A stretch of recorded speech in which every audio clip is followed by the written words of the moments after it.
Adi, welcome to the Academy building, which is quite fitting considering you came through the Academy and you're one of the club's most successful graduates.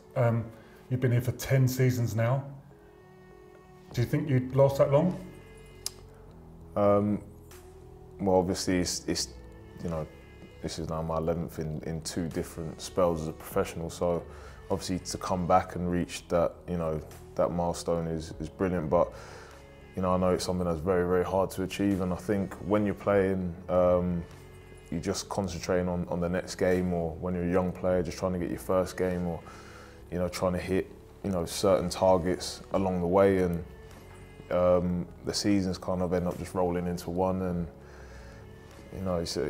thankfully, I've been here for that long, and obviously I've seen a lot of change at the club in that time, and yeah, I'm very thankful for that. What we thought we'd do to mark the milestone was go all soccer box and take you down memory lane with a few videos and photos, and I'll try and do my best Gary Neville impression. So, all right. Away we go. First one up.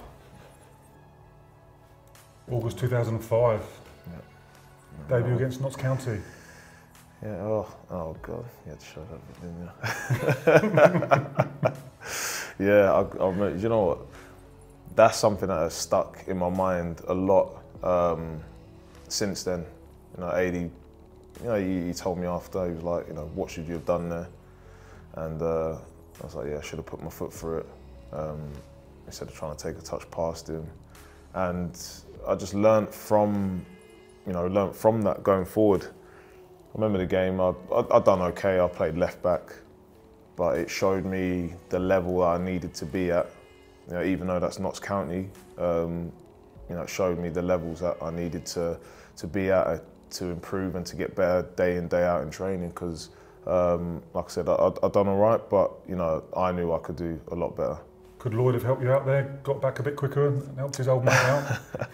See, Lloyd's actually made up some good ground there. But no, do you know what? I think I tried to dink it over him, like as he's sliding in, and just got it wrong. And it's like, something I wouldn't, when you're last man, I wouldn't even attempt that nowadays. But it's, like I said, it's something I've learned, from that experience there.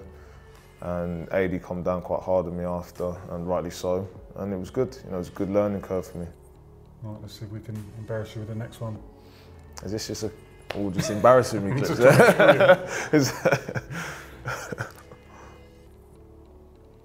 Oh yeah, that's a good one. That's a good one. Bad facial hair though. Bad facial hair. Is Dominic Blizzard awake there, or is he drinking? I think that was his face all the time, wasn't it? Yeah, Theo Robinson, is that right? Theo, you can see Chris Eagle was just there. Obviously Springy, Too Many as well. Obviously we had the youth team back then was very, very close, because the squad was very young. And he relied a lot on the young boys, even guys like Youngie and Lloyd. Lloyd was very young. Jordan Stewart. There was a lot of responsibility placed on those boys, and as the 18, 19-year-olds that we were, you had to really step up to the plate. And that first clip you showed in Notts County, from then to this period here, I'd learnt a lot and improved a lot in training. And obviously I was thankful to be on the bench that day. I wish I could have come on, but it was a brilliant day for the club. What a day. Brilliant day. And it just showed the hard work and perseverance that everyone showed through that whole season. It was eye-opening for me, and like I said, just let me know the standards that you needed to be at day in, day out, and the belief you need to have in yourself, because everyone thought we was going to go down before that season. And Adi came in, I remember the first meeting of the season, said we're getting promoted. And it was a big dream, but yeah, everyone bought into it, and those were the results that came off, and it was fully deserved. Just a word on the big man, Lloyd, while we got him up. Yeah, your relationship with him? Yeah, he lives close to you as well, doesn't he? He lives close, yeah. He just comes round whenever he wants. Doesn't even tell me he's coming around and stuff. But he's after some just, gear, is he? Nick some boots or something. Yeah, I've always had a great relationship with him. He was always really good with helping young lads, and I think just because obviously he'd come through the youth system himself, made his debut at a young age, and yeah, he was brilliant for me, and yeah, we've been very close ever since. There we go. Premier League debut, Yeah, this was a big learning curve for me this day, because I was playing against James Beattie and Andy Johnson, who were extremely, like, obviously, you know, seasoned professionals and very clever. And I remember, like, James Beattie, I remember beating him in the air a few times, and I was always confident in myself, you know, jumping ability, but he was doing clever things and just, you know, stepping across me at the right time and, you know, putting me off headers, winning free kicks like that. And yeah, it made it an uncomfortable afternoon, I remember. But you know, I'd worked really hard all pre-season to get in a position of, you know, to be in a shout with getting a start. Obviously, I got the start and got taken off at half time. That's harsh. I thought it was a bit harsh. But you know, AD took me off, and obviously we had, you know, Jada Merritt there as well, and, you know, Malky. So the standard of centre halves was, you know, very high, especially for me as a 19-year-old as well. And I thought we was unlucky that day. I think we got punished with a penalty against Pauli they gave handball, and it wasn't handball. I remember hitting him in the head. So we was unlucky not to get a point that day. But yeah, I remember that it was obviously I was delighted to make my debut, but wish I could have stayed on the pitch for the full 90. First goal. Is this? No, I don't think. Was that it? Poacher at the back post. You know, I had another goal before that, but It's the Norwich one, isn't it? Yeah, I got. So who's put that across there? That is Gregor Raziak. I remember we was in the relegation scrap that year.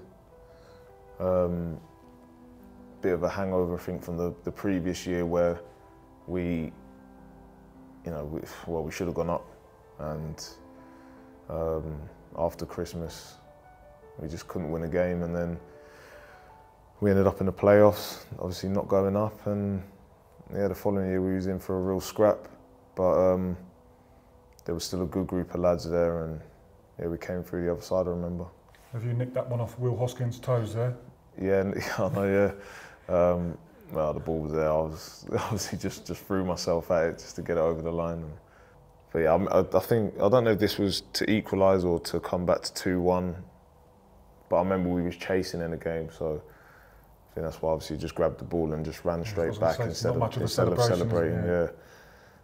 Should you have scored more? Five goals in 300 Yeah, I appearances? definitely should have scored more. I've missed some sitters. I've had some good ones cleared off the line. I remember that season actually, I had someone cleared an overhead kick off the line, and then Gregor Raziak just tapped it in. So, yeah, I used to score quite a lot in the youth team and just dried up as soon as I went in the first team. But nowadays, I usually just get put at the back, unfortunately, or a decoy run. September 2009, proud day? Yeah, very proud day. Didn't expect to be captain that day. I thought Eustace would get it, but Malky, you know, he always put a lot of responsibility on me from even when I was playing with him, and yeah, he gave me the nod that day, and obviously I was very thankful to him. We got a clean sheet, we won, so it was a good day, all in all, and I remember it was a tough game. For me and Del Bennett played centre half together, so it was quite a young, you know, centre back pairing, and yeah, I remember we done really well together that day. Roy the Rovers type stuff, kind of boy from local boy, captaining local team. Yeah, I mean, I think it obviously is something that you always dream of. You know, I was lucky enough to be captain, as you know, in the youth team and the reserves. So to finally walk the first team out was, yeah, it was obviously a big dream of mine. Would it have been an emotional day for your family, particularly your dad, who's followed your career very, very closely? Does he tell you what he was like that day? Yeah, do you know, my dad he didn't come to the game.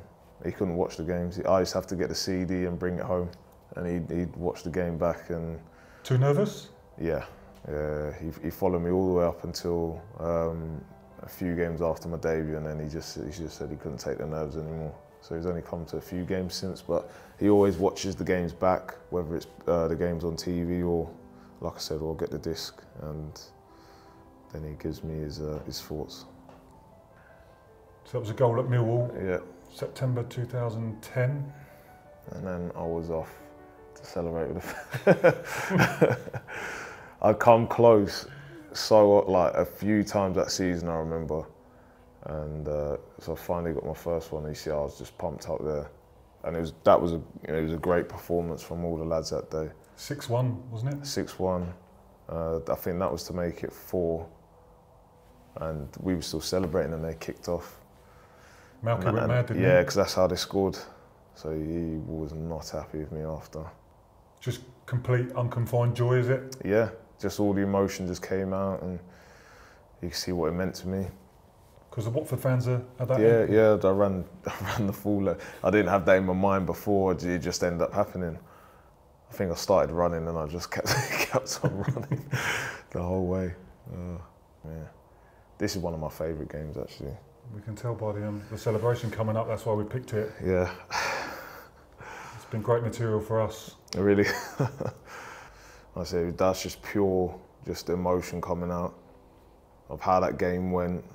Actually, we had done so well to get to. Obviously, we was winning the game 1-0. Hazard, a moment of brilliance, gets them on level terms, and then the boys just really just turned it on and come out winning that game 4-1. It was brilliant. I remember the Vic was on fire that day, and yeah, that's just obviously just pure emotion coming out there, and yeah, it was brilliant. Is it particularly special when it comes at that end of the ground as well? Yeah, you can always feel the energy, and can feel the buzz, and yeah, it's brilliant. Especially under the lights as well. Something about playing a nighttime game at the Vic. When you get a win, and see how it feels, and the atmosphere is brilliant.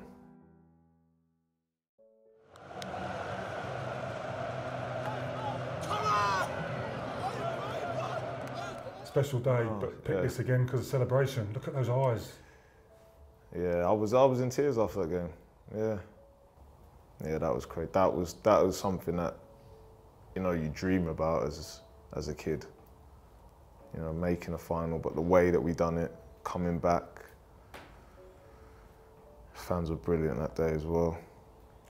What are you thinking of there? You thinking of your kids, your family, the journey? Yeah, I was definitely thinking of the journey.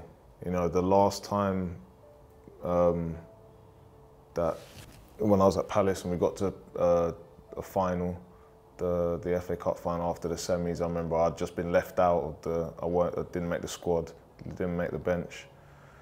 And and then you fast forward and to be a part of this, for my home club, and it was just, it was emotional. It was emotional, and just, it just let me know, I was doing the right thing by, just cracking on and not giving up on myself. And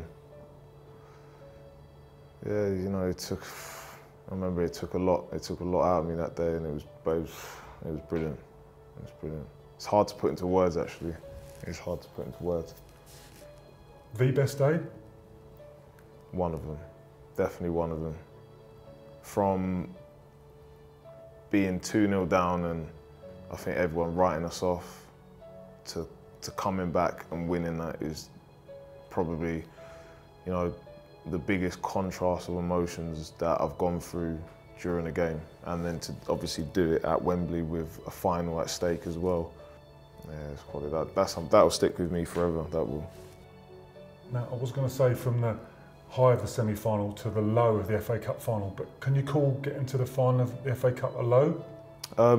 Obviously, getting there is not a low. I think the manner and the way that we lost was obviously hard to take for all of us as well. You work so hard to get there, and then for it to end the way it did, it was obviously weren't nice. It wasn't nice at all. But I think we can take a lot from that, and getting there was such an achievement in itself. But when you're that close, obviously you want to win it, and unfortunately on the day we just, they blew us away really. They were so good.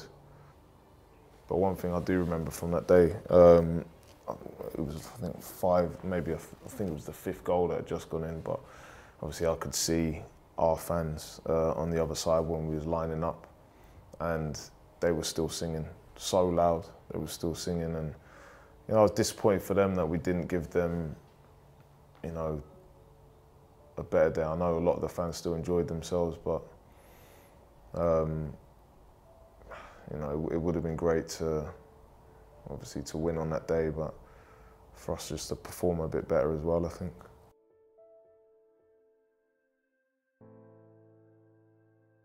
Just want to have a word on your relationship with. Oh, there's a throwback. With Troy, this tear away from Chelmsley turns up in 2010, and you got this really polite boy from Harrow. You wouldn't kind of put you two together, but you've really hit it off, haven't you? Yeah, no, me and Troy, yeah, we're good friends, and yeah, look, we come from different parts of the world, like of the country, but we've got a lot of the same, you know, interests, and we've got a lot in common. And I think there's just a mutual respect. Obviously, I respect what he's done, and you know, how he's, you know, channeled his career to have such a good career, and obviously to be club captain of a Premier League side is a huge achievement, and you know, that's just down to the progress he's made as a player and as a person. And you know, obviously we share some good moments, you know, some tough moments as well, but like I said, there's always that mutual respect for each other that we have. I think one of the strengths of your relationship, which I've noticed from afar, is how you're not afraid to have the big conversations with him.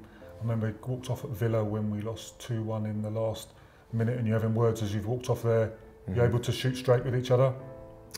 Yeah, like I said, it's always, I think when you've got mutual respect for each other, you know, on and off the pitch, you can just be honest with each other, and you know it's not personal. You know he moans at me pretty much every game about different things and that. But it's, you know, you want to win, and you want the best for the team, and you know, you put those demands on each other, you know, day in, day out, and it's never a personal attack on each other, because like I said, you're trying to win for the team and do the best for the collective. So yeah. You're not afraid to give him some back, even though he's the captain and his big character? Yeah, I'm not afraid to give anyone some back. I'm pretty sure you see me having a chew at a few people in training and stuff. So yeah, like obviously he's the captain and you know, one of the big voices out there, but you know, he takes it as well. You know, if someone says something to him, he takes it on the chin, moves forward, and like I said, because he knows it's for the greater good. And just finally, how much are you looking forward to this? March the 18th at Shendis should be a special night. Yeah, I'm looking forward to obviously seeing a lot of guys I haven't seen in a long time, and you know, I'm very thankful to have played with all of them. I've shared a lot of experiences with them, learned a lot, you know, from these guys, and I know there's a few other guys obviously who haven't made the poster, but yeah, just thankful that, you know, they're coming, and obviously share some memories, and yeah, it should be a good night. Do you think it'll be an emotional one? I don't think it, well, I don't know, to be honest, but I don't have to be emotional. I think it'll just be, like I said, just be good to see a lot of old faces in the same room. I'm sure a lot of the guys that, obviously I haven't seen everyone in the same room, you know, for a long time, and a lot of the boys obviously probably haven't seen each other as well, that are coming as well, so it'll be, you know, a good time to catch up with everyone. Excellent. Well, thanks for your time. We hope you have a great night. Cheers. Thank you.